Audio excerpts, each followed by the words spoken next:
പരിശുദ്ധ ബൈബിളിൽ സദൃശവാക്യങ്ങൾ എന്ന പുസ്തകത്തിൽ അതിൻ്റെ 31-ാം അധ്യായത്തിൽ നിറഞ്ഞു നിൽക്കുന്ന അനുഗ്രഹിക്കപ്പെട്ട ഒരു സന്ദേശമാണ് ഈ വീഡിയോയിൽ നിങ്ങളോട് കൂടെ പങ്കുവയ്ക്കുവാൻ ആഗ്രഹിക്കുന്നത്. ഇതിൽ നിറഞ്ഞു നിൽക്കുന്നത് ഒരു രാജകുടുംബത്തിലെ ഒത്തിരി വിശിഷ്ടങ്ങളായ അനുഭവങ്ങളാണ്. അവിടുത്തെ രാജമാതാവ് മക്കളില്ലാതെ ദീർഘവർഷങ്ങൾ ഭാരപ്പെട്ടിരിക്കുമ്പോൾ ദൈവത്തോട് നേരുകയും കണ്ണുനീരൊഴുകി പ്രാർത്ഥിച്ചതിൻ്റെ ഫലമായി ദൈവം തമ്പുരാൻ അവർക്ക് ഒരു മകനെ കൊടുത്തു. അവന് ലെമുവേൽ എന്ന പേര് നൽകുകയും ചെയ്തു. ചില നാളുകൾ കഴിഞ്ഞപ്പോൾ രാജാവ് മരണപ്പെടുകയും രാജകുമാരൻ ആ സ്ഥാനത്തേക്ക് അവരോധിക്കപ്പെടുകയും ചെയ്തു. ഒരു ദിവസം രാജമാതാവ് മകൻ്റെ അരികിൽ വന്നിട്ട് മകനോടായി പറഞ്ഞു, ഇനി നീ ഒരു വിവാഹം കഴിക്കണം. അതിന് യോഗ്യതകൾ ആ പെൺകുട്ടിക്കുണ്ടാകേണ്ട യോഗ്യതകൾ ഞാൻ നിന്നോട് പറയാം എന്ന് പറഞ്ഞു. ഇനി തുടർന്ന് ആ രാജമാതാവ് തൻ്റെ മകന് ലഭിക്കാൻ പോകുന്ന ഭാര്യയ്ക്കുണ്ടാകേണ്ട പ്രത്യേകതകളെക്കുറിച്ചാണ് പറഞ്ഞു കൊടുത്തതാണ് നിങ്ങളോട് പറയാൻ ആഗ്രഹിക്കുന്നത്. ആ മാതാവ് പറഞ്ഞ ഒന്നാമത്തെ കാര്യം, രാജാവ് വിവാഹം കഴിക്കാൻ പോകുന്ന പെൺകുട്ടിക്ക് സാമർത്ഥ്യം ഉണ്ടാകണം എന്നാണ്. നിശ്ചയമായി സാമർത്ഥ്യം ഒരു ഭാര്യയ്ക്ക് ആവശ്യമാണ്. രണ്ടാമതായി ഉണ്ടാകേണ്ടത് വിശ്വസ്തതയാണ്. കുടുംബജീവിതം നിലനിൽക്കണമെങ്കിൽ ഭാര്യ വിശ്വസ്തയായിരിക്കണം. മൂന്നാമതായി ഉണ്ടാകേണ്ട പ്രത്യേകതയാണ് ഭർത്താവിൻ്റെ വിജയത്തിന് കൂട്ടു നിൽക്കുന്നവളായിരിക്കണം.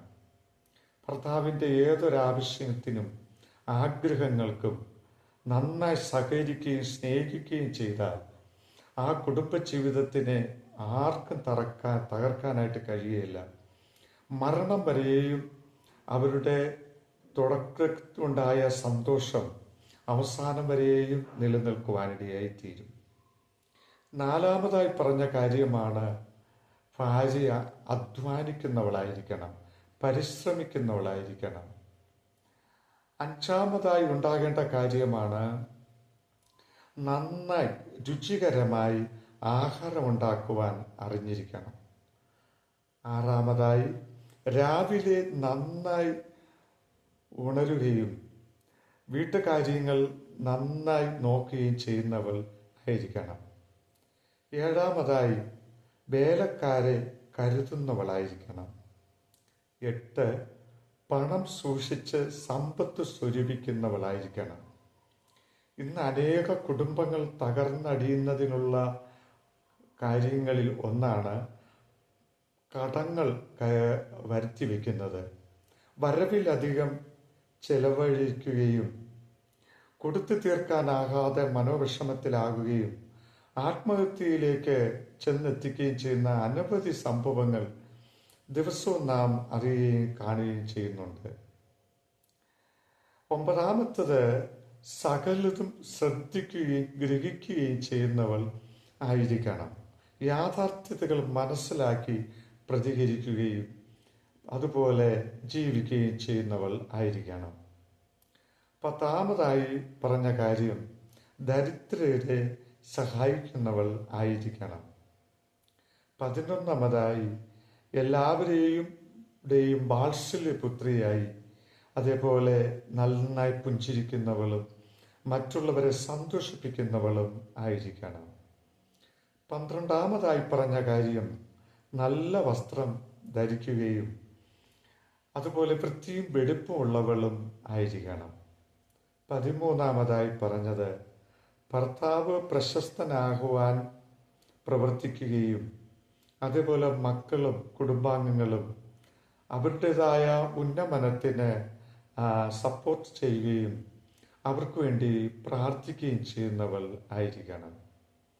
14ാമതായി പറഞ്ഞത് പ്രത്യാശയുള്ളവളായിരിക്കണം. ഒന്നിനെക്കുറിച്ചും ആവലാതിപ്പെടാതെ, ഭാരപ്പെടാതെ, നിരന്തരമായ പരിശ്രമത്തിലൂടെ നമ്മുടെ ലക്ഷ്യത്തിൽ എത്തിച്ചേരാൻ കഴിയുമെന്നുള്ള നല്ല ശുഭാപ്തി വിശ്വാസത്തോടെ പ്രാർത്ഥിക്കുകയും പരിശ്രമിക്കുകയും ചെയ്യുന്നവൾ ആയിരിക്കണം. 15-ാമതായി പറഞ്ഞ കാര്യം ജ്ഞാനത്തോടുകൂടെ സംസാരിക്കുന്നവൾ ആയിരിക്കണം. ഭർത്താവ് വളരെ തിരക്കുള്ള വ്യക്തിയായിരിക്കാം. ഒരുപാട് വിഷയങ്ങളുടെ നടുവിൽ ടെൻഷനൊക്കെ ഉണ്ടാകാം. രാജാവായിരിക്കാം. അതുപോലെ ഭർത്താക്കന്മാർക്കൊക്കെ ഒരുപാട് കാര്യങ്ങളെക്കുറിച്ച് അവര് ഭാരത്തിലൊക്കെ ആയിരിക്കാം. അങ്ങനെ പുറത്തു പോയി ഭവനത്തിൽ കയറി വരുമ്പോൾ ഉടനെ തന്നെ ഇല്ലായ്മയുടെ കാര്യങ്ങളോ പരാതികളോ കുറ്റങ്ങളോ ഒക്കെ പറഞ്ഞാൽ ആകെ ആ കുടുംബത്തിന് തകർച്ച സംഭവിക്കും. അതുപോലൊരു കാര്യത്തിനായി ഇറങ്ങുമ്പോഴും പുറകെ പോയി ശല്യപ്പെടുത്തുകയോ കുറ്റപ്പെടുത്തുകയോ ഇല്ലായ്മ പറയുകയോ ചെയ്യാനായി പാടുള്ളതല്ല. എന്നാൽ വിവേകത്തോട് സംസാരിക്കുന്ന ഭാര്യ ആ ഭർത്താവിനും കുടുംബത്തിനും ഒരു ഔഷധമായിരിക്കും. 16-ാമത്തെ കാര്യം മക്കളെ നന്നായി വളർത്തുകയും അവർക്ക് അർഹതപ്പെട്ട സ്നേഹവും വാത്സല്യത്തെയും പകർന്നു കൊടുക്കുകയും കുഞ്ഞുങ്ങളെ നല്ല ശീലത്തിൽ മാറോട് ചേർത്ത് വളർത്തുന്നവൾ ആയിരിക്കണം. 17-ാമത്തെ കാര്യം ഭർത്താവ്, അതുപോലെ മക്കൾ, അയൽക്കാർ, കുടുംബാംഗങ്ങൾ പ്രശംസിക്കുന്നവൾ ആയിരിക്കണം. എല്ലാവരുടെയും പ്രിയപുത്രിയായി, എല്ലാവരുടെയും കണ്ണിലുണ്ണിയായി, ആ കുടുംബത്തിന് നിറദീപം വീശുന്നവളായി ഉള്ള നല്ലൊരു പെൺകുട്ടിയാണ് ഭാര്യയായി സ്വീകരിക്കേണ്ടത്. നിശ്ചയമായും ഈ രാജാമാതാവ് പറഞ്ഞ നല്ല ഉപദേശങ്ങൾ ഭാര്യമാരായ നിങ്ങൾക്ക് ഒരു വലിയ വഴിത്തിരിവിനും അനുഗ്രഹത്തിനും മരണം വരെയും തുടക്കത്തിലുണ്ടായ ആ ഹൃദയബന്ധം അറ്റുപോകാതെ നിലനിൽക്കുവാൻ സർവശക്തനായ ദൈവം നിങ്ങളുടെ കുടുംബ ജീവിതങ്ങൾക്ക് ഭാഗ്യം നൽകട്ടെ എന്ന് യേശു കർത്താവിനോട് പ്രാർത്ഥിച്ചുകൊണ്ട് എൻ്റെ വാക്കുകളെ ചുരുക്കുന്നു. ദൈവമായ കർത്താവ് നിങ്ങളെ അനുഗ്രഹിക്കുമാറാകട്ടെ. ആമേൻ.